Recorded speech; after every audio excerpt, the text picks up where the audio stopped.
안녕하세요. 저는 춘천 한마음교회 최문영입니다. 자녀를 통해 영적 세계의 눈을 열어주시고 영원한 하나님 나라를 소망하게 하신 주님의 은혜에 대해 간증하려고 해요. 저는 결혼하고 5년 동안이나 아이가 생기질 않아 무척 우울했어요. 사람 만나는 것도 싫어 집에만 있었는데 지인을 통해 교회 가보자는 한 통의 전화를 받았어요. 교회 가면 하나님께서 나의 가장 큰 소원을 들어주시지 않을까 하는 마음으로 교회에 오게 되었어요. 교회 와서 예배를 드리며 계속 말씀을 듣다 보니 진짜 예수님을 믿고 싶어졌어요. 근데 믿고 싶은 마음이 있어도 믿어지지가 않았어요. 제가 의심이 많은 성격이라 제 마음에 확신이 들지 않으면 쉽게 믿지 못해요. 보기와는 달리 의심이 많아 지금까지 누구 말도 곧이곧대로 믿어본 적이 없어요. 우선 의심부터 시작해서 그 의심이 다 풀어지면 그제서야 믿는 성격이에요. 이런 성격 탓인지 예수님이 부활하셨다는 말은 처음 듣는 순간부터 엄청난 의심이 들었어요. 제 생각으로 부활은 절대 일어날 수 있는 사건이 아니에요. 다른 사람들은 다 믿어지는 부활이 저만 안 믿어진다고 말하기가 창피했어요. 그래서 저는 다른 핑계를 대고 더 이상 교회 가지 않았습니다.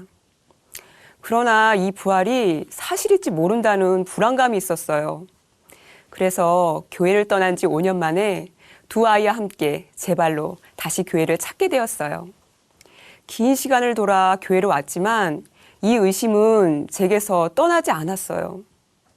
확신이 생기지 않아 어정쩡한 신앙생활을 하는데 어느 날 보이는 것이 전부라 믿던 저의 가치관을 뒤엎는 놀라운 일이 일어났어요. 그날 작은 교회 예배에서 우리 교회 한 지체의 자녀가 귀신을 본다는 이야기를 들었어요. 그 이야기를 듣고 우리 아이들한테도 한번 물어봐야겠다 생각했어요. 왠지 제 마음에 혹시 큰아이도 뭘 보고 있는 건 아닐까 하는 불안한 마음이 들었어요. 왜냐하면 평소 큰아이를 보며 예전엔 저렇지 않았는데 왜 저렇게 변했을까? 참 이상하다 하는 생각이 있었어요. 이전에 큰아이는 말이 무척 많고 잘 웃는 굉장히 밝은 아이였어요. 엄마 말도 잘 듣는 착한 성격에 눈빛이 반짝반짝 빛나는 총기 넘치는 아이예요. 그런데 언제부터인가 아이가 말이 없어지고 표정이 어두워지고 반응도 잘 하지 않았어요. 눈빛은 멍해지고 성격은 까칠해져서 비유 맞추기가 무척 까다로워졌어요. 전엔 이모들이 오면 좋아서 어쩔 줄 몰랐는데 이젠 그 좋아하던 이모들이 와도 반가운 척도 안 하니 이모들도 주연이가 변했어, 주연이 사랑이 식었어 하며 섭섭해했어요. 텔레비전 보는 것 말고는 다른 일엔 아무 의욕도 없었어요. 텔레비전 보지 말라고 하면 자기 방에 가서 가만히 누워만 있었어요.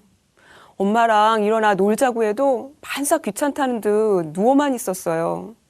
6살짜리 남자아이답지 않았어요.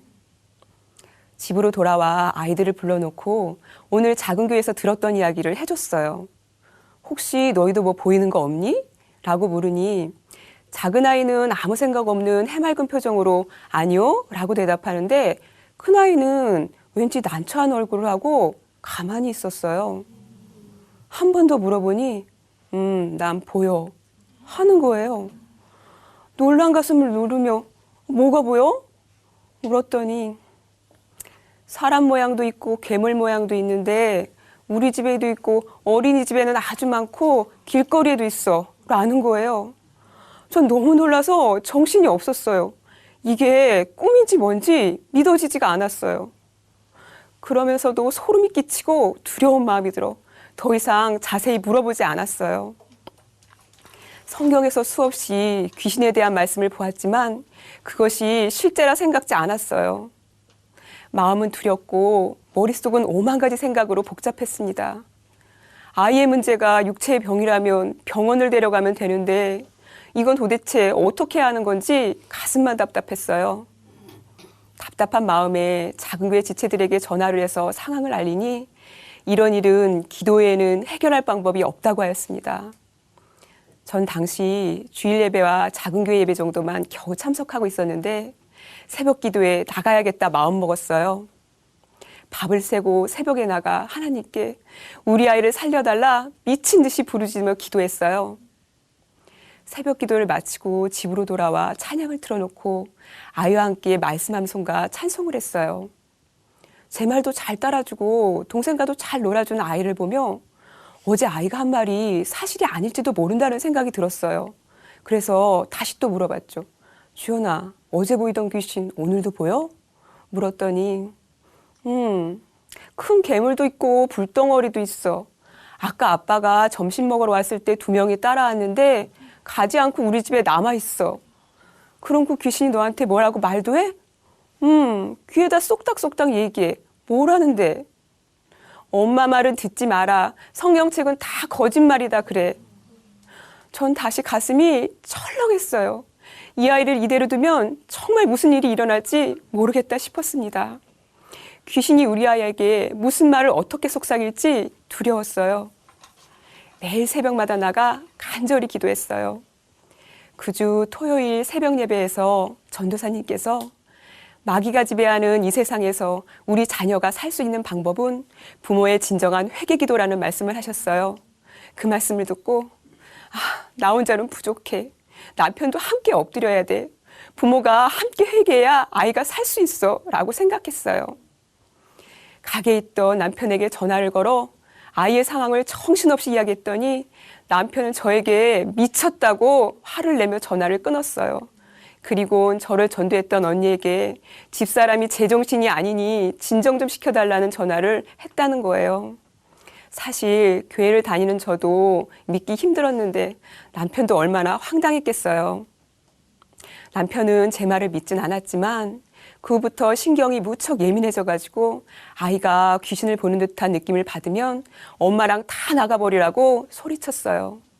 이후론 남편에게 아이의 상태를 들키지 않도록 조심했습니다. 아이는 점점 귀신을 무서워했어요. 낮에는 그런 대로 괜찮은데 주변에 어둠이 깔리기 시작하면 두려움이 커졌어요. 특히 자신이 자는 방에 무지 큰 귀신이 있다며 방에 들어가지 않으려고 했어요. 이런 모습을 남편이 보면 또 어떤 반응을 보일지 몰라 남편이 들어오기 전 아이들을 얼른 재워야 하는 것도 날마다 큰 전쟁이었어요. 아이들이 잠들기 전 남편이 들어오면 제가 할 수 없이 아이들을 얼른 자라고 불 꺼진 방으로 밀어 넣었어요. 귀신이 무서워 눕지도 못하고 아빠가 무서워 나오지도 못하고 눈만 껌뻑대고 있는 아이들이 너무 불쌍했어요. 자다가도 무서워서 저를 숨막히게 끌어안아대는 아이를 보면 이 상황이 언제나 끝날까, 아이와 함께 죽었으면 하고 생각했어요.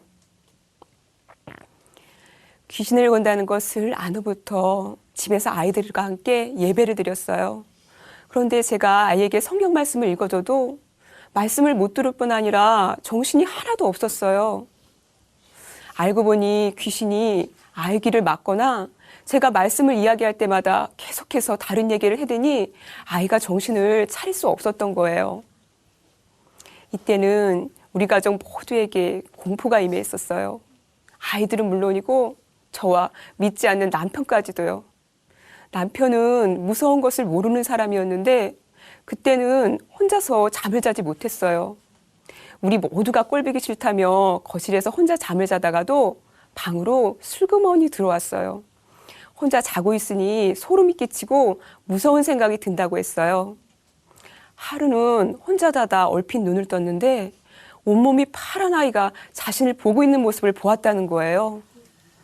남편은 이런 일을 경험하면서도 아이의 상황에 대해선 절대 믿지 않았어요. 아이를 어린이집에 보내면 아이가 혹시 이상한 행동을 하지 않을까 염려가 되었고 집에서도 제 눈에 보이지 않으면 너무 불안했어요. 이렇게 밤낮으로 신경을 곤두세우고 있으니 밥맛이 없었어요. 저는 한두 달 사이에 몸무게가 5kg나 빠졌어요. 그런데 이상하게도 아이는 밥을 엄청나게 많이 먹는 거예요. 이전에는 밥 몇 숟가락 먹이는 것도 시간이 오래 걸렸거든요. 그러던 아이가 밥을 먹고 나서도 자기는 밥을 안 먹었다고 계속 밥을 달라는 거예요. 정상적인 배고픔이 아니라는 생각이 들었지만 너무 배가 고프다니 또 줄 수밖에 없었어요. 이렇게 밥을 먹어대니 7살 초만 해도 15kg밖에 나가지 않던 아이가 1년 새에 10kg가 늘었어요. 얼마 후에 추석이 있었는데 저는 이런 아이들을 제사 지내는 시댁에 절대 보내고 싶지 않았어요. 큰아이가 장손이니 아버님이 제사상에 절을 시킬 것이 뻔한데 그것은 생각만 해도 너무 끔찍했어요. 이방인의 제사는 귀신에게 하는 것이라 하나님께서 분명히 말씀하셨는데 그것을 알고도 아이가 귀신에게 절하게 할 수 없었어요. 시부모님에게 전화를 걸어 아이가 귀신을 보는 일과 제사에 가지 않겠다는 말씀을 드렸어요. 다음 날 시부모님이 저희 집으로 오셨어요. 내가 교회를 다니니 내 영과 우리의 영이 틀려서 아이에게 이런 일이 일어나는 것이다 말씀하셨어요. 그러면서 아버님도 어렸을 적에 밤마다 귀신이 나타나 작은 구멍으로 들어가라 괴롭혀 엄청 힘드셨다며 어렸을 때는 그런 일이 있을 수도 있다고 크면 다 괜찮아진다고 하시는 거예요. 아버님은 그 기억을 꿈이었다 생각하셨던 거예요. 시부모님은 제사 문제를 이해해 주셨지만 오히려 남편은 이혼을 거론하며 서로의 길이 틀리니 각자의 길을 가자고 했습니다. 아이의 문제만도 힘겨운데 남편은 이혼을 이야기한 후론 날마다 술이 만취가 돼서 들어왔고 제 얼굴은 쳐다보지도 않고 말 한마디 하지 않았어요. 제 삶이 고달프니 새벽에 나가면 통곡의 눈물만 흘렀어요. 저는 이런 상황 속에서 저의 가장 큰 문제였던 부활을 믿지 못했던 문제는 이미 다 해결되었다고 생각했어요. 그런데 어느 날 집에서 기도하던 중 예수님이 제 마음에 물으셨어요. 네가 나를 믿니? 왜 이런 것을 물으시지? 내가 예수님을 믿지도 않으면서 기도하고 있을 리 없는데 왜 내게 이런 것을 물으시지? 하면서도 정작 마음에선 네 믿어요 라는 고백이 나오지 않았어요. 거짓말이라도 그렇다고 대답해드리고 싶었지만 제 중심을 뻔히 아시잖아요. 아직도 내가 믿지 못하고 있구나. 아직도 의심하고 있구나. 제 속마음을 들키고 나니 믿지도 않으면서 새벽마다 나가 열심히 부르짖던 모습이 생각났어요. 결국 저는 돌덩이나 나무에게 간절히 빌듯이 하나님께 빌었던 거예요. 제 믿음의 실체가 드러나니 절망감이 밀려왔어요. 그러나 이젠 예전처럼 마냥 기다릴 수 없었어요. 예수님은 아이의 문제를 해결해 주실 유일한 답이니까요. 그러나 제가 할 수 있는 것은 아무것도 없었습니다. 오직 하나님께 간절히 엎드렸어요.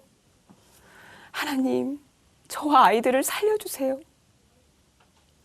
이 의심이 떠나가게 해주세요.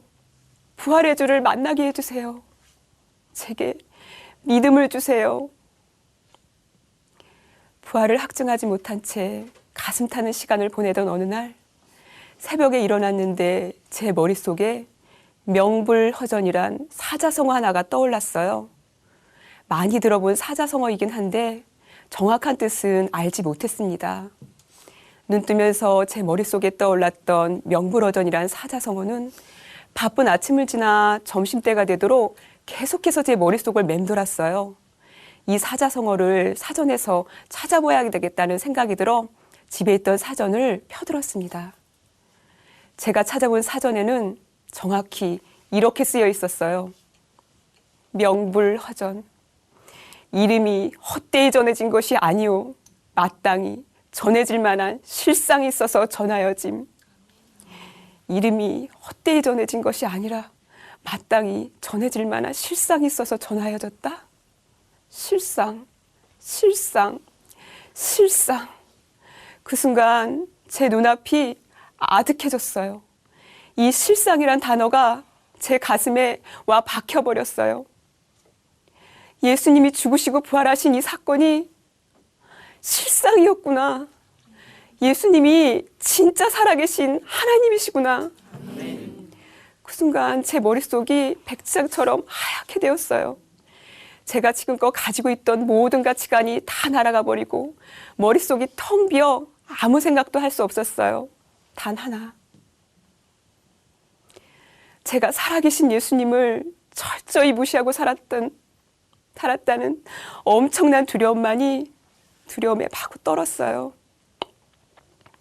전능자께서 이 땅에 오셔서 이루신 가장 큰 사건, 천지창조보다 더 큰 사건을 제가 믿지 못하겠다고 고집을 쓰고 있었어요. 전능자의 죽음을 무용지물로 만들려 했던 이 악랄한 죄인을 용서해 주세요. 부활하셔서 다 보여주셨는데도 믿지 않고 제가 주인 되어 살았던 이 악랄한 죄를 용서해 주세요. 제 입에서는 용서해달라는 말밖에 나오지 않았어요. 예수님의 부활하심을 확증하고 하나님의 말씀이 그대로 믿어지니 저는 더 이상 귀신을 두려워하지 않았어요. 죄와 사망과 마귀를 이기신 예수님이 저의 주인이시니 저도 당연히 죄와 사망과 마귀를 이긴 자였어요. 아멘. 제가 부활의 주님 앞에 굴복된 후 아이에게도 계속해서 복음을 들려줬어요. 아이에게 복음이 정확히 들어가서 자신의 주인이 예수님이시란 것만 알게 되면 아이의 문제는 당연히 해결될 거라 확신했어요. 아멘. 복음이면 다 되잖아요. 아멘. 아이에게 예수님이 우리의 주인이시니 우리는 이미 그들을 이겼다고 계속 이야기해 주니 아이도 점점 확신을 가졌어요. 저도 아이도 더 이상 보이는 존재들에게 신경 쓰지 않고 말씀과 기도에만 집중했습니다. 아이에게 말씀이 선명해지기 시작하면서 보이는 현상도 자연스레 없어졌어요. 보이는 현상이 없어지니 차츰 아이가 원래의 성격으로 회복해 갔어요. 점점 예전처럼 쾌활하고 다정하고 착한 성격의 아이로 회복되었어요. 같은 파 친구들이 큰아이에 대해서 한마디씩 적어놓은 것을 보았는데 거의 전부가 넌 너무 웃겨, 넌 너무 재밌어 라고 썼어요. 자기가 친구들을 많이 웃겨줘서 인기가 좋대요. 그게 너무 심해서 선생님의 지적을 받기도 해요. 지금은 남편도 저와 함께 주일 예배에 참석하고 있어요. 아이를 통해 이 세상이 약한 자 안에 처해 있음을 가르쳐 주시고 하나님 앞에 간절히 엎드릴 수 있는 시간을 허락하여 주심을 감사드렸어요. 그 시간이 아이와 저희 가족 모두에게 힘겨운 시간이었지만 그 시간이 없었다면 제가 주님을 만나기에 그처럼 간절히 엎드리진 않았을 테고 저희 가정은 여전히 어둠 속에 있을 거예요. 부활의 주님을 만나 저희 가정은 모든 어둠에서 해방되었습니다. 아멘. 이젠 부활하신 예수님이 너무나 선명합니다. 어떤 상황이라도 흔들리지 않습니다. 하나님께서 역사 속에 못 박아 놓으신 부활은 흔들릴 수 없는 사실이고 부활하신 예수님은 항상 함께 하십니다. 아멘. 부활의 주님을 만나니 어떤 문제든 해결받지 못할 것이 없었어요. 예수님은 살아계신 하나님이시니까요. 아멘. 살아계신 하나님을 찬양합니다. 아멘. 감사합니다.